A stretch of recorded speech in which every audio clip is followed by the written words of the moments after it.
Hi అండి, నమస్తే. నేను మీ సుస్వరవాణిలు. ఆరోగ్యమే ఆనందం. అందరూ బాగున్నారు కదూ? మేము బాగున్నామండి.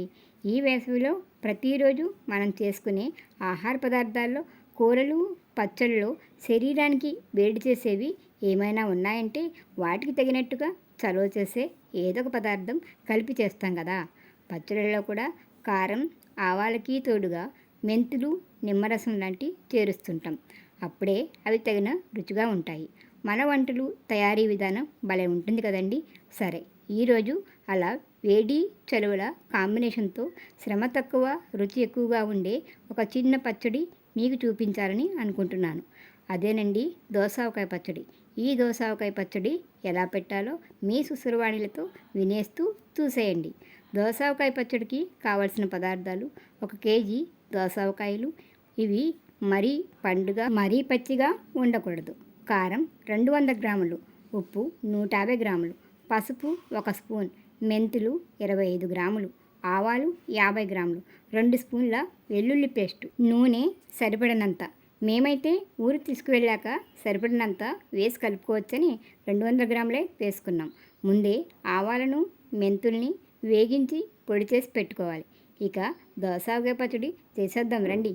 దోసకాయల్ని శుభ్రంగా కడిగి పొడి బట్టతో బాగా తుడిచి కావాల్సిన సైజులో ముక్కలు కోసుకుని వాటిలోని గింజలు తీసేసి కాస్త నీరింకిపోయే వరకు కాసేపు ఎండబెట్టండి. అవి పొడి పొడిగా ఆరిన తర్వాత ఆ ముక్కల్లో ఉప్పు, ముందే పొడి చేసి పెట్టుకున్న మెంతిపిండి, ఆవపిండి, పసుపు, వెల్లుల్లి పేస్టు ఇలా ఒక్కొక్కటిగా వేసుకుని తర్వాత కారం వేసుకుని అన్నీ కలిసేలాగా 1 నిమిషం పాటు బాగా కలుపుకుని తర్వాత పచ్చడికి సరిపడినంత నూనె కూడా వేసుకుని పచ్చడిలోని ముక్కలన్నిటికీ ఉప్పు, కారం అన్నీ పట్టేలా 2-3 నిమిషాల పాటు బాగా కలుపుకొని ఒక 5 నిమిషాలు పక్కన పెట్టుకోండి.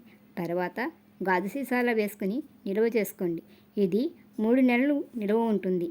ఈ పచ్చడిని ఒకరోజు కదపకుండా అలాగే ఉంచితే రెండో రోజు నుంచి తినేయవచ్చు. ఈ దోసకాయ పచ్చడిని అన్నంలోనే కాకుండా ఇడ్లీ, దోశ, చపాతీలు లాంటి వాటిల్లోకి వేసుకుని తింటుంటే ముక్క పుల్ల పుల్లగా, కారం కారంగా బాగుంటుందండి. నచ్చిన వాళ్ళు ఒక్కసారి ట్రై చేసి చూడండి. ముందు ఒక్క దోసకాయతోనే మొదలుపెట్టి చూడండి. నచ్చిన వాళ్ళు ఈ పచ్చడిలో కాస్త వెనిగర్ వేసుకోవచ్చు. మేమైతే వేయమండి. ఇలాంటి కొన్ని పచ్చళ్ళు చేసిన వెంటనే లేదా ఒకరోజు ఆగితే తినేయడం మొదలుపెట్టేస్తాం కదా. కాబట్టి కొన్ని రోజుల్లోనే సీసాలు ఖాళీ అయిపోతాయి కదా. అందుకే మాకు చిట్టి పచ్చళ్ళలో వెనిగర్ వేసేంత సీన్ ఉండదు. మరి ఎలా ఉన్నాయండి మీ సుస్వరవాణిల దోసకాయ పచ్చడి ముచ్చట్లు? నచ్చాయని, మీకు ఉపయోగపడతాయని అనుకుంటున్నాను. నచ్చితే పచ్చడికి ఒక లైక్ ఇచ్చి నా ఛానల్ని సబ్స్క్రైబ్ చేయండి. పక్కనే ఉన్న బెల్ ఐకాన్ని క్లిక్ చేయండి. వీడియోని మీ ఫ్రెండ్స్కి షేర్ చేసి నన్ను ప్రోత్సహిస్తారు కదూ. మరొక వీడియోతో మళ్ళీ కలుసుకుందాం. అంతవరకు సెలవు మరి. నమస్తే.